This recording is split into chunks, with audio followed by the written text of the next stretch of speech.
سلام خوبید، سلامتید. امروز در خدمتتون هستیم با قسمت پایانی سفرمون به جلفا.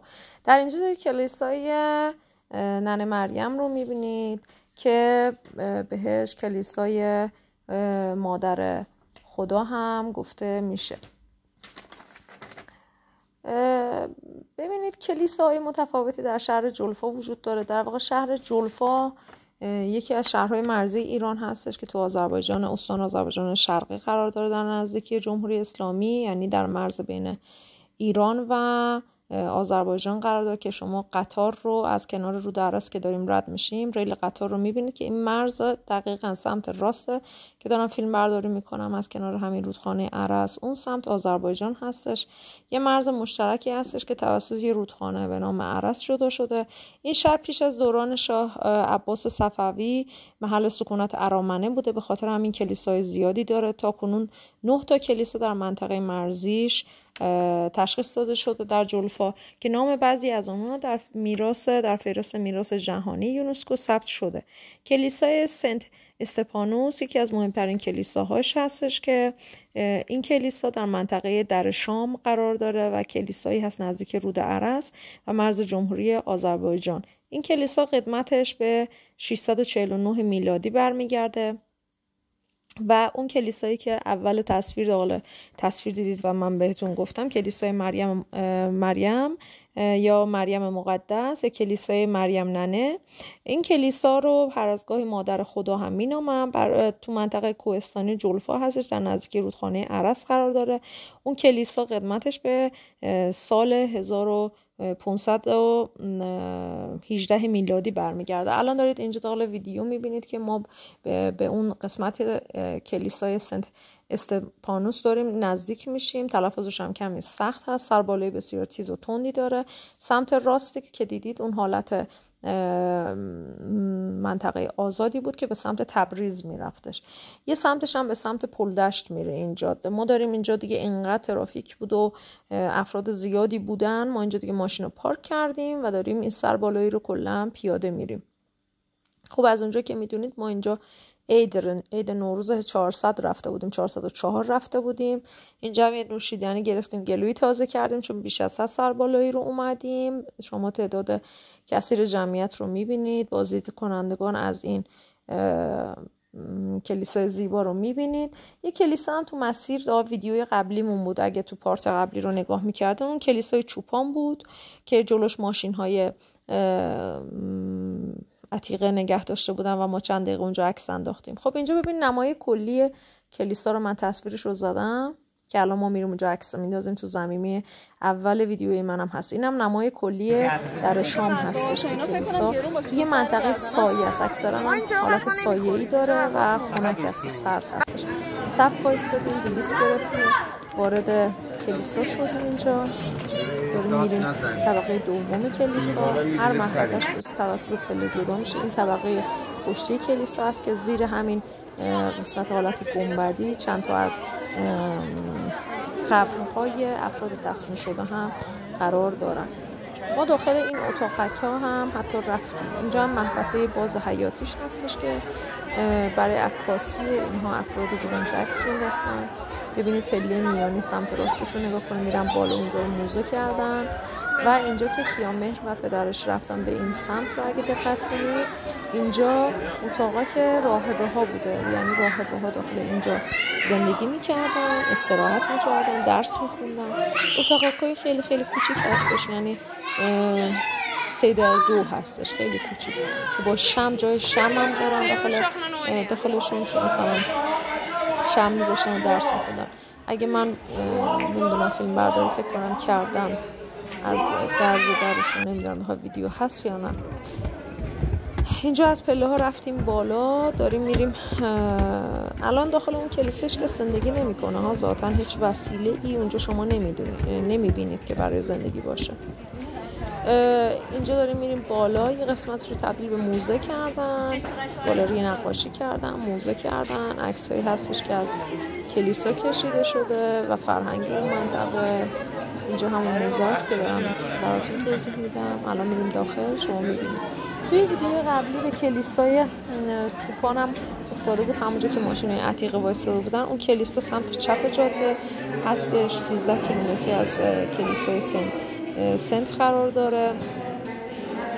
ولی معروف ترین کلیسایی که در منطقه جلفا وجود داره همین کلیسایی هستش که ما در اون حضور داریم. بس ساعتش هم جالب هستش که دیگه بعد از اون ساعت 6 نمیتونه بمونه، یعنی ساعت 3-4 اینجا بسته میشه. ببینید ماکت‌های کلیسا، نقاشی‌های مربوطش همش از عکاسی‌هایی که صورت گرفته توسط افراد متفاوت از این منطقه، آب و هواش، ایلاتش. ببینید کلیسا رو، تصویرش و عکس‌ها رو همه به وضوح مشخصه.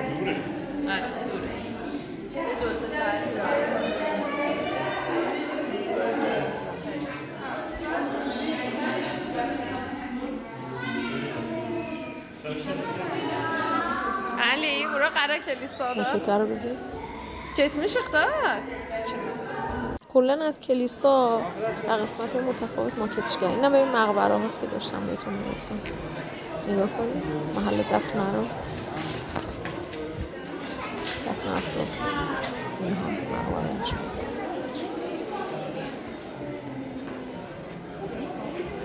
که روشون صلیب کشیدن. معلوم نیستش که اینا کشیش ها هستن یا چی، مشخص نیست چون هیچ اسم نوشته دیگه هم روشون نیست. متاسفانه به این محل اصلا رسیدگی نشده، یعنی خیلی بهتر میشد که به کلیسا برسن، امکانات رفاهی خیلی بهتری قرار بدن که در اثر مرور زمان و تغییرات آب و هوایی این همه ریزش پیدا نکنه.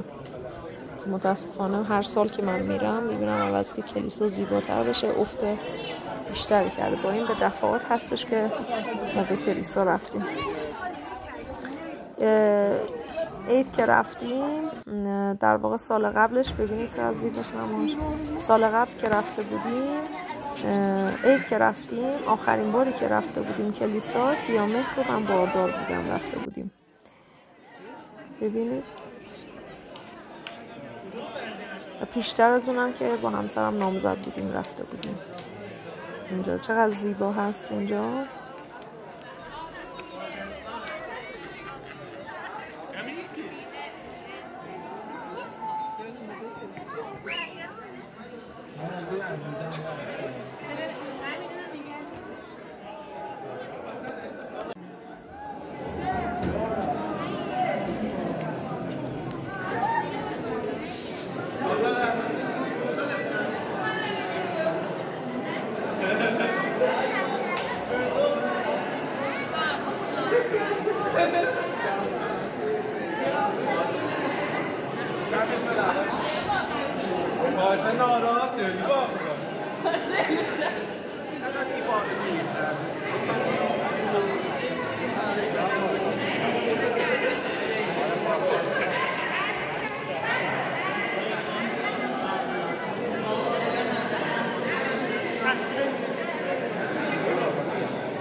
بعد از اینکه دیگه کلیسا رو گشتیم و اینا، این راه برگشته، اونم دروازه برگشتشه.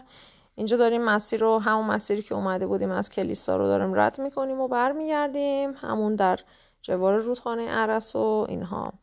اینجا هم که محل‌های تفرجگاهی از سمت کلیسا به سمت خود جلفا هستش که تو مسیر خیلی یاد پارک‌های اقامت دارن، خیلی رفتن برای تفریح. اون طرف پارک هستش، بعد از وسایل بازی هستش مردم استفاده میکنن و مراکز خرید متفاوت. توی این مسیر همه رو میتونید ببینید. ببینید پارک کوهستان هست، دوباره مجدد برگشتیم هتل، چون که غذا جای دیگر رو نمیشناختیم. اومدیم اینجا دوباره نهارمون رو خوردیم، چون جای دیگر رو نمیدونستیم نهاراشون در چه کیفیتی هستن، ولی تو هتل بودیم میدونستیم که اینجا خوبه. مجدد برگشتیم اینجا تا نهارمون رو بخوریم. نه آقا کیامه. خب بعد از صرف نهار داریم جلفا رو به مقصد شهرمون ارومیه ترک میکنیم و در مسیر بازگشت هستیم. از اینجا اول بریم خوی، از خوی بریم به ارومیه و 4 ساعت این مسیر رو طی خواهیم کرد که شما هم دارید با من مسیر رو طی میکنید و میبینید این منظره‌های زیبا رو. به دلیل اینکه توی ماشین حق نشر نخوره به خاطر صدای موسیقی، برای همون هستش که من صداهای روی جلد رو کلن حذف کردم. اینجا رسیدیم به خوی و داریم از کمربندی خوی خارج میشیم که بریم به سمت ارومیه. خب اینجا میبینید که وارد طبیعت بکر آذربایجان غربی شدیم. اینجا گردن کوشی هستش، هوا هم کمی سرد و کمه. کافرش رو پوشید، بین راه نگه داشتیم، این اسکافه بزنیم، یه پیاده شیم راه بریم و اینجا گردنی قوشچی ارومیه هست و محلی هستش که خیلی نگه میدارن کنار جاده که یک گلویی تازه کنه. ما هم همین کارو کردیم.